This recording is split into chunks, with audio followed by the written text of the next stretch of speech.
క్రీస్తునందు చేరువచ్చిన ప్రియులను మీ అందరికీ ప్రభునామమున శుభములు వందనాలు తెలియజేస్తున్నాను. అలాగే ఈ రెండవ దినం విలువైన దైవ జ్ఞానమును తన నోట ప్రకటించడానికి వేదికను అలంకరించిన ముఖ్య వాక్యోపదేశకులు Bible open university India international joint director గారు doctor and professor Lazarus Prasannababu గారికి నా హృదయపూర్వక శుభములు వందనాలు తెలియజేస్తున్నాను. మిగిలిన దైవజనులందరికీ కూడా నా వందనాలు. ప్రియులరా, ఇంకోకండి, ఏదో ఈ మధ్యకాలంలో శాస్త్రవేత్తలు దేవుణ్ణి పట్టేశామని, దేవుని కణమును పట్టేశామని, దేవుడు పని అయిపోయిందని మాట్లాడుతూ ఉన్నారు.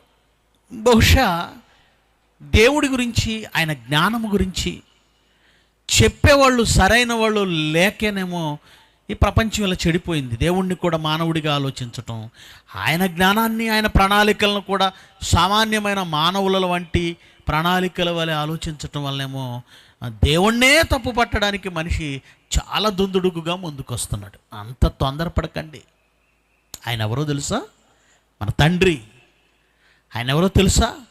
ముల్లోకాలను సృష్టించి వాటిని నడిపిస్తున్న మహాజ్ఞాని. ఆయన ఎవరో తెలుసా?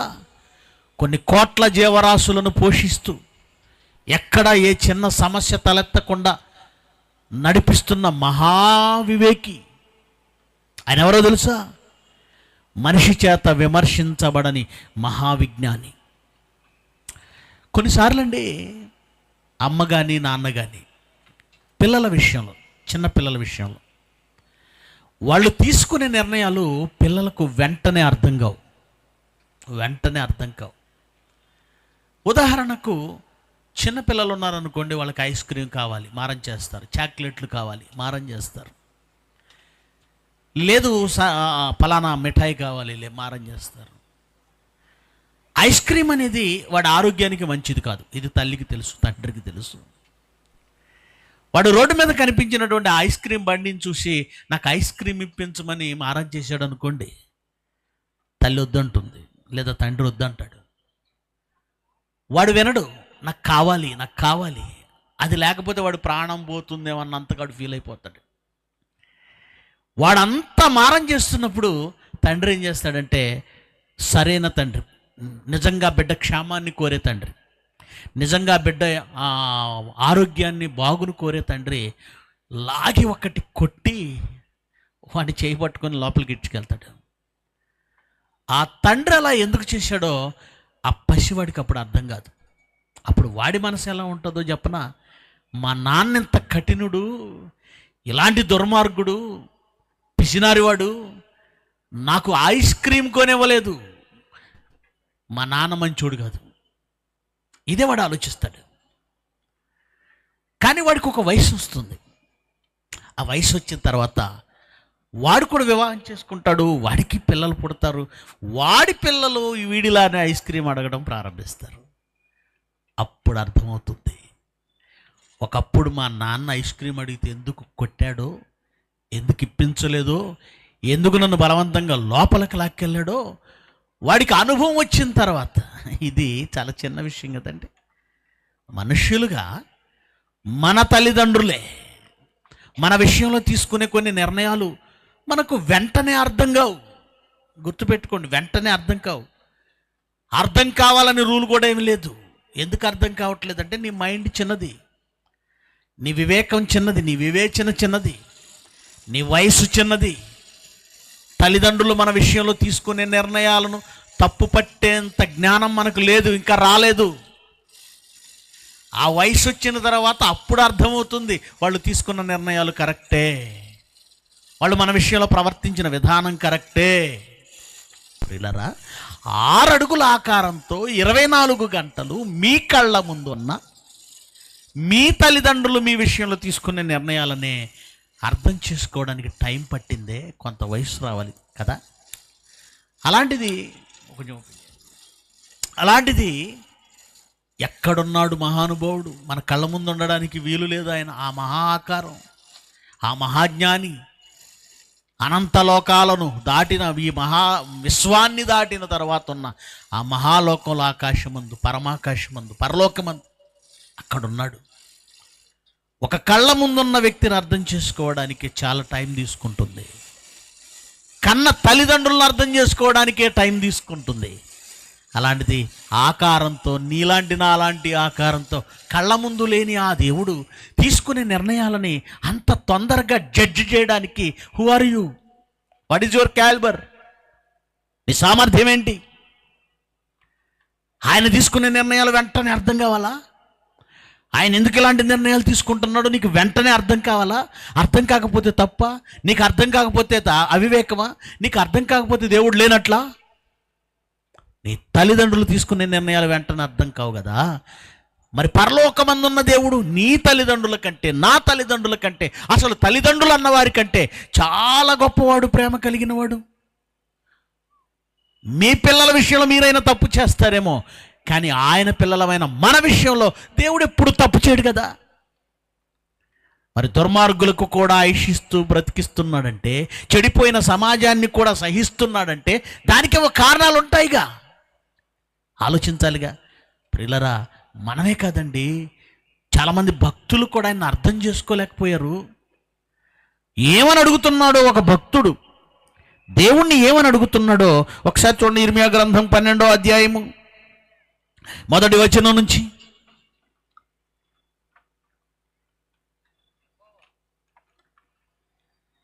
ఇర్మియా గ్రంథం 12వ అధ్యాయం 1వ వచనం నుంచి. యెహోవా, నేను నీతో వాదించున్నప్పుడు నీవు నీతిమంతుడుగా కనబడుదువు. భక్తుడు అంటున్నాడు, నేను నీతో వాదిస్తే నీ వాదన విన్నప్పుడు నాకు అర్థమైపోతుంది నాయనా, నువ్వు నీతిమంతుడివే, నువ్వు నీతిమంతుడివే. నీవు వాదించినప్పుడు నీవు నాకు నీతిమంతుడుగా కనబడుతున్నావు. అయినను న్యాయమును చదవండి, న్యాయము విధించుటను గూర్చి నేను నీతో మాట్లాడాలనుకుంటున్నాను నాయన. మాట్లాడతాను నీతో. నువ్వు చేసే న్యాయం ఏంటో నాకు అర్థం కావట్లేదు. నా స్థాయికి అందటం లేదు, నా ఆలోచనకు అందటం లేదు. నువ్వు విధించు న్యాయమును గూర్చి, నువ్వు న్యాయం విధించుటను గూర్చి నేను నీతో మాట్లాడుదును. దుష్టులు తమ మార్గంలో వర్ధిల్లనేలా. టైటిల్ అందుకే పెట్టామండి. ఈ ప్రశ్నలు, ఈ వాక్యాలను బట్టే Bible open universities India international ఎప్పుడు వాక్య పరిధి దాటి వెళ్ళదు. వాక్యమును బట్టే భక్తుడు అడుగుతున్నాడు, నువ్వు న్యాయం విధించడం చూస్తే దుష్టులట తమ మార్గంలో వర్ధిల్లుతున్నారు. వాళ్ళు వర్ధిల్లటం ఏంటి నాయనా? వాళ్ళు వర్ధిల్లనేలా? మహావిశ్వాసఘాతకులు. ఏంటయ్యా విశ్వాసఘాతకులు కదా ఈ మనుషులు. మాకేమో చిన్ని గుడిసె, లేదంటే రేకులు, లేదంటే చిన్న పెంకులు, లేదంటే గవర్నమెంట్ వాళ్ళు ఇస్తే చిన్న అగ్గిపెట్టు లాంటి 2 గదులు.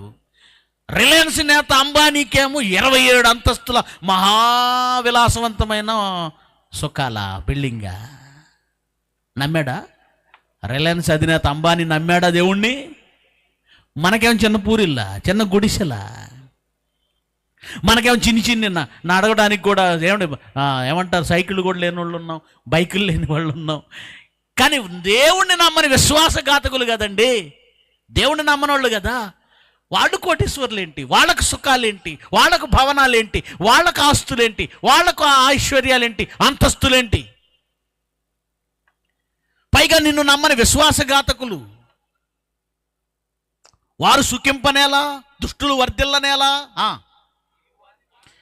నువ్వు వారిని నాడుచున్నావు, నువ్వే నాడుతున్నావు. వాళ్ళని కూడా నువ్వే నాడుతున్నావు. వాళ్ళు వేరు తన్నుచున్నారు, వారు ఎదిగి ఫలమునిచ్చుచున్నారు. వారి నోటికి నీవు సమీపంగా ఉన్నావు, కానీ వారి అంతరింద్రియములకు నీవు దూరంగా ఉన్నావు. విశ్వాసఘాతకులు, నమ్మక ద్రోహం చేసేవాళ్ళు, వాళ్ళు వర్ధిల్లుతున్నారు, వాళ్ళు సుఖిస్తున్నారు, వాళ్ళు సంతోషంగా ఉన్నారు. నువ్వు వాళ్ళ నోటికి కూడా సమీపంగా ఉన్నావు. వాళ్ళ అంతరింద్రియాలలో నువ్వు లేవు, వాళ్ళ హృదయాంతరాల్లో నువ్వు లేవు. చూసారా?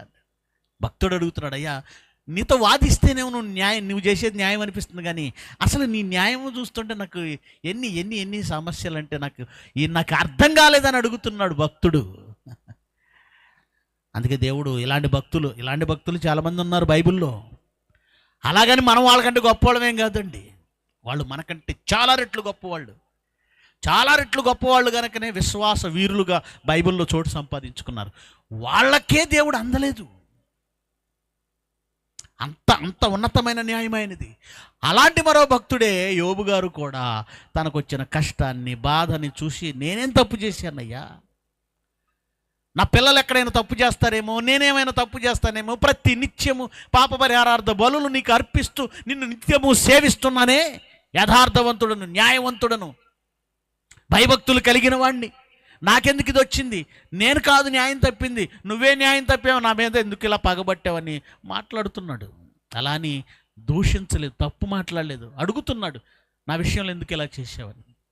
అప్పుడు దేవుడు అంటున్నాడు, చూడండి ఒక మాట, ఇలా అనుకునే వాళ్ళకి ఈ చెడిన సమాజాన్ని కూడా దేవుడే పోషిస్తూ వాళ్ళకి సపోర్ట్ ఇస్తూ మనల్ని వాళ్ళని సమానంగా చూస్తూ ఎందుకు ఇంకా భక్తి చేయడం, వాళ్ళే బాగా బ్రతుకుతున్నారు, ప్రార్థనకి వెళ్ళాల్సిన అవసరం ఏముంది, చర్చికి వెళ్ళాల్సిన అవసరం ఏముంది, నమ్ముకోవాల్సిన అవసరం ఏముంది, నమ్ముకునే వాళ్ళు బాగా బ్రతకట్లేదా, వాళ్ళు క్షేమంగా లేరా, వాళ్ళు 100 ఏళ్ళు బ్రతకట్లేదా అనుకుంటున్న అమాయకులారా, కొన్ని విషయాలు మీరు జాగ్రత్తగా ఆలోచించండి. దేవుడు అడుగుతున్నాడు, 40వ అధ్యాయము యోబు గ్రంథం 40వ అధ్యాయము 7వ వచనం నుంచి, 7వ వచనం, 40వ అధ్యాయం యోబు గ్రంథము 7వ వచనం నుంచి, పౌరుషం తెచ్చుకొని నీ నడుం కట్టుకో, నేను నీకు ప్రశ్న వేస్తాను. యోబు, ఇర్మియా, భక్తులారా, నా పిల్లలారా, నేను మీకు ప్రశ్న వేస్తాను.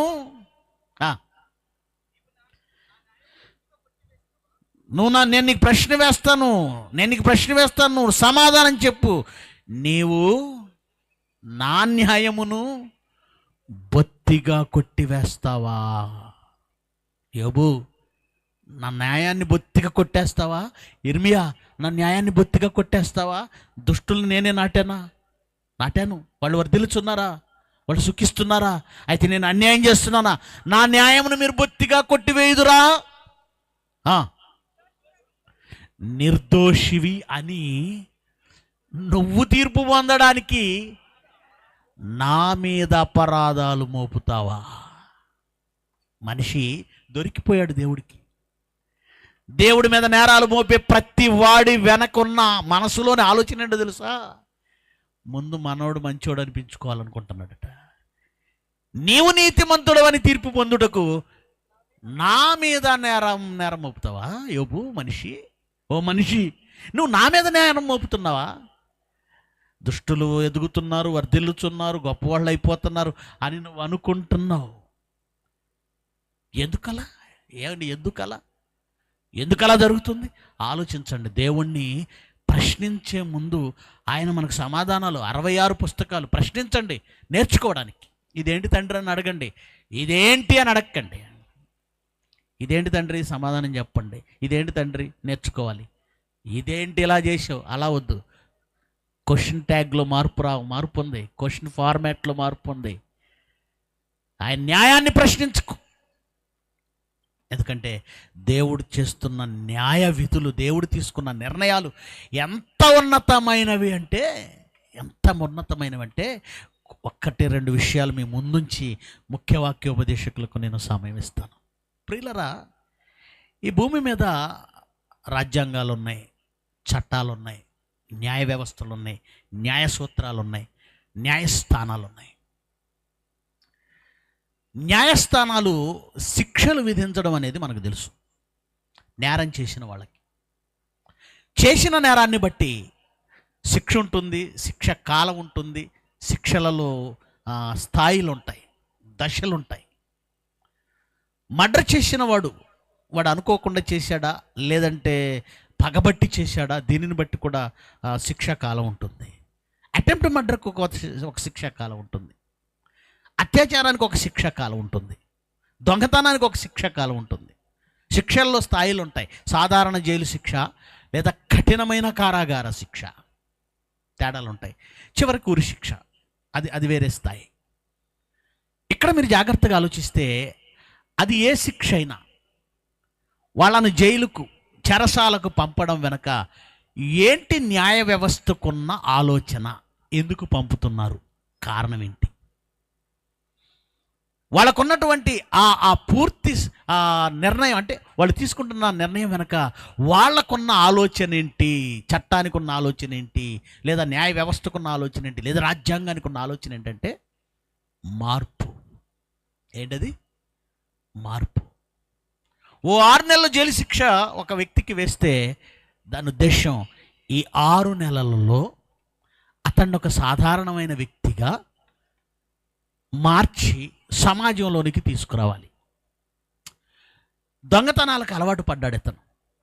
అలవాటు పడ్డానికి కారణం ఏంటో తెలియదు. తల్లిదండ్రులు కావచ్చు, సమాజం కావచ్చు, పెరిగిన విధానాలు కావచ్చు.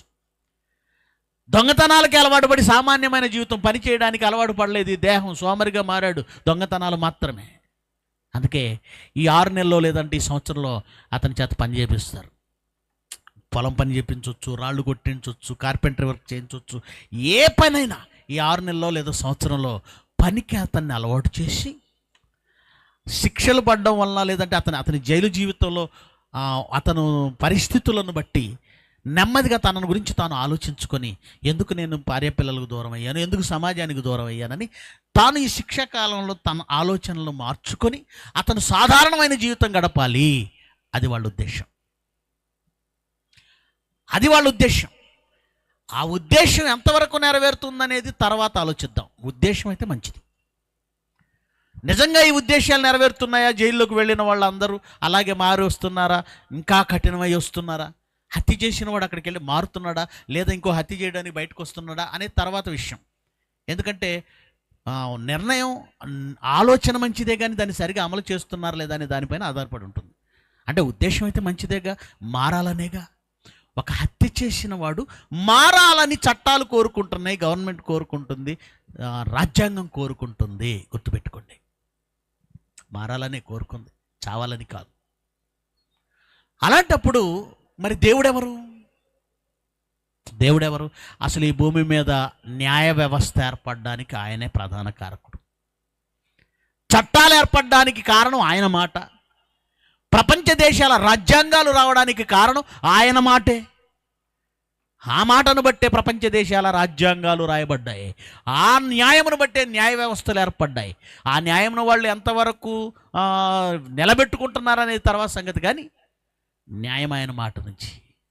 మనుషుడిగా నువ్వే ఒక నేరస్తుడు చావటం కాదు ముఖ్యం, ఒక నేరస్తుడు జీవితాన్ని ముగించడం కాదు ముఖ్యం, అతనిలో మార్పు తీసుకురావాలి. ప్రియులరా, అలా అనుకున్నప్పుడు మరి మీ తండ్రి ఎవరు? మీ నాన్నెవరు? ఆయన కడుపున, ఆయన గర్భవాసాన, ఆయన ఆత్మను పంచుకొని ఆయన గారాల పట్టిలుగా మనం ఈ భూమి మీద పుట్టాం.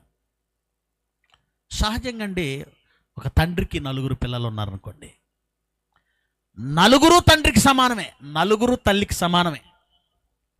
కానీ 4 పిల్లల్లో మాత్రం చెల్లి అలా ఉంటుంది, అయినా అమ్మ చెల్లినే ప్రేమిస్తుంది. నేను ఎంత మంచిగా ఉంటున్నాను, నన్ను ఎందుకు తేడాగా చూస్తున్నారు? అన్నయ్య మంచిగా లేడు, బాధ్యత రాహిత్యంగా తిరుగుతున్నాడు, నేనేమో అమ్మ నాన్నల దగ్గరుండి ఇంత బాధ్యతగా డ్యూటీకి వెళ్తాను, డబ్బులు తీసుకొచ్చేసి అమ్మకి నాన్నకి ఇస్తాను, అయినా అమ్మ నాన్న నా అన్నయ్య విషయంలో నా విషయంలో ఒకేలా చూస్తున్నారు. నాన్నకి న్యాయం లేదు, అమ్మకి న్యాయం లేదు అనుకునే పిల్లలు ఎంతమంది లేరు? ఎంతమంది లేరు? వాళ్ళు ఎందుకు అలా చేస్తున్నారో తెలుసా?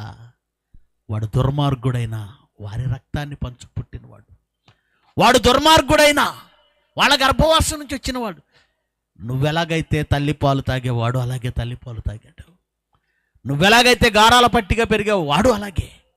ఏ తల్లి ఏ తండ్రి తన బిడ్డ దుర్మార్గుడని వదులుకోలేరు. అమ్మ కంటే నాన్న కంటే గొప్ప ప్రేమికుడు దేవుడు. ఆ దేవుడు మనం మారాలనే. లేదండి దేవుడు అంటే అలా ఉండకూడదని నువ్వే నిర్ణయిస్తావా? దుష్ట శిక్షకుడు, శిష్ట రక్షకుడు, చెడ్డోళ్ళను చంపేయాలి, ఈ సూత్రం పాటించాలి, ఖచ్చితంగా ఇది జరగాలి అని ఒకవేళ నువ్వు అనుకుంటే ఆ పాయింట్కి కూడా వద్దాం. చెడ్డవాళ్ళని ఎందుకు బ్రతకనివ్వాలి, దుష్ట శిక్షణ చేయాలి అని ఒకవేళ అనుకుంటే రైట్, ఆ పాయింట్ మీద దేవుడు నిలబడితే ఈ ప్రపంచంలో దుష్టుడు కానివాడు ఎవ్వడు? చూపించండి ఒక్కడిని. ఒక్కడిని ఒక్కడిని నీతిమంతుడు లేడు, ఒక్కడు లేడు. ఆ లెక్కన నీ దృష్టికేమో నువ్వు మంచోడివి, నా దృష్టికి నేను మంచోడినే. నేనేమనుకుంటానంటే నేను హత్యలు చేయట్లేదు, నేను మానభంగాలు చేయట్లేదు, నేను దోచుకోవట్లేదు, నేను వ్యభిచరించట్లేదు, నేను ఇంకోటి చేయట్లేదు, కనుక హత్యలు చేసేవాడు చావాలని నేను అనుకుంటాను. ఉదాహరణ చెప్తున్నాను, నేను అనుకోనులేండి, వాక్యం తెలుసుగా. ఉదాహరణకి హత్యలు చేయటం లేదని నేను అనుకుంటున్నాను, కానీ నా హృదయంలో ఏమండి, ఇదిగో జైపాల్ గారు ఉన్నారు, జైపాల్ గారిని నేను ద్వేషిస్తున్నాను అనుకోండి, ద్వేషిస్తున్నాను. ఆయన వద్దండి, అసలు ఆయన ఫోన్ కూడా ఎత్తకూడదండి, ఆయనతో మాట్లాడకూడదండి, అబ్బాయి ఆయన మనిషి కదండి. ఎప్పుడైతే నా హృదయంలో నేను ద్వేషించానో ఆ రోజే నేను హత్య చేశాను.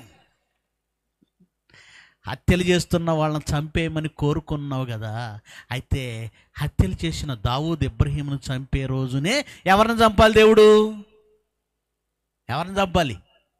నన్ను కూడా చంపాలి. చేతలలో చేసిన వాడు, హృదయంలో చేసిన వాడు దేవుని దృష్టికి ఇద్దరు సమానమే. ఎందుకంటే నేరము మొదట ఎక్కడ జరుగుతుంది? గనుక నువ్వేం కోరుకుంటావు? నీ విషయంలో జరిగిన తప్పు విషయం అయితే ఎలా మాట్లాడతావు? ఒక ఛాన్స్ ఇవ్వకూడదా అంటావు, అంటావా లేదా? అంటావు. కానీ ఎదుటివాడి విషయంలో మాత్రం ఛాన్స్ ఎందుకు ఇవ్వాలి అంటావు. నువ్వే తప్పు చేసావు అనుకో, నేనే తప్పు చేశాను అనుకోండి, ఏమంటే ఒక తప్పు చేసినందుకే చంపేస్తారా? ఒక తప్పు చేసినందుకు క్షమించమని నీ దాకా వస్తే కోరుకుంటున్నావు. ఒక తప్పు చేసినందుకు క్షమాపణ కావాలి అని నీ దాకా వచ్చినప్పుడు కోరుకుంటున్నావు. మరి దేవుడి దృష్టికి నువ్వు వాళ్ళు సమానమే కదా, ప్రపంచమే సమానం కదా. నీ దగ్గరకు వస్తే క్షమాపణ మారడానికి టైము, మార్చుకోవడానికి కాలం కావాలని అడుగుతున్నావే. మరి ఎదుటివాడు నీ దృష్టికి నువ్వు నీతిమంతుడు అవడం అంటే నీ దృష్టికి నువ్వే నిన్ను నీతిమంతుడిని అనుకోవడం, ఎదుటివాడు దుర్మార్గుడు అనుకోవడం వలన దేవుడు ఎందుకు అతన్ని ఉపేక్షిస్తున్నాడు, దేవుడు ఎందుకు అతన్ని వదిలేస్తున్నాడు, దేవుడు ఎందుకు ఆ సమాజాన్ని ఎందుకు సహిస్తున్నాడు? అతని విషయంలోనే కాదు, నీ విషయంలో కూడా సహిస్తున్నాడు. ఎదుటివాడి విషయంలో కాదు, నా విషయంలో కూడా సహిస్తున్నాడు. అసలు ఆయన సహించడమే మొదటి నుండి చేస్తున్నాడు. ఒకవేళ దుష్ట శిక్షణ అనే నీతి మీద దేవుడు నిలబడితే ఒక్క క్షణంలో ప్రపంచంలో ఉన్న వాళ్ళంతా శవాలుగా పడిపోవాలి. ఒక్క క్షణంలో పడిపోవాలి. కారణం నీతిమంతుడు లేడు, ఒక్కడు లేడు. ఆ తప్పు చేసినందుకు అతను, ఈ తప్పు చేసినందుకు అతను, ఈ తప్పు చేసినందుకు నువ్వు, నేను. కనుక మన దాకా వచ్చేసరికి మారడానికి అవకాశం ఇమ్మని కోరుకున్నావే. మరి దేవుడెవరు? తండ్రి. నువ్వెంతో అవతల వాళ్ళు కూడా అంతే. ఆయన న్యాయము ఎందుకు కాలం ఇస్తున్నాడు, వాళ్ళని సహిస్తున్నాడంటే ఆయన చెడును ప్రేమించట్లేదు, వాళ్ళలోని పాపాన్ని ప్రేమించట్లేదు, వాళ్ళను మార్చుకుందామని ప్రయాసపడుతున్నాడు. ఆ కోణాలు ఎంత గొప్పవో, ఆయన ఆలోచన ఎంత గొప్పదో ఒకనాటి భక్తులకు అర్థం కాకపోయినా పరిపూర్ణమైన జ్ఞానమును సంపాదించుకున్న కాలం, లేదా పరిపూర్ణమైన జ్ఞానం వచ్చిన కాలములో ఆయన జ్ఞానమును పూర్తిగా అర్థం చేసుకున్న పౌలు ఏమన్నాడో తెలుసా? ఆహా, దేవుని బుద్ధి జ్ఞాన బాహుళ్యములు ఎంత గంభీరం. ఆయన తప్పు పట్టుకోగలం, ఆయన నిర్ణయాలను తప్పు పట్టుకోగలం. చెడును సహించటం లేదు, ఆయన చెడిన సమాజాన్ని సహిస్తున్నాడు. పాపాన్ని సహించటం లేదు, ఆయన పాపాత్ములను సహిస్తున్నాడు. మరిన్ని విషయాలు ముఖ్య వాక్యోపదేశకుల ద్వారా మనం విందాం. రేపటి దినం కూడా మరిన్ని సంగతులు మొదటి సందేశంలో మీ ముందు ఉంచుతాను.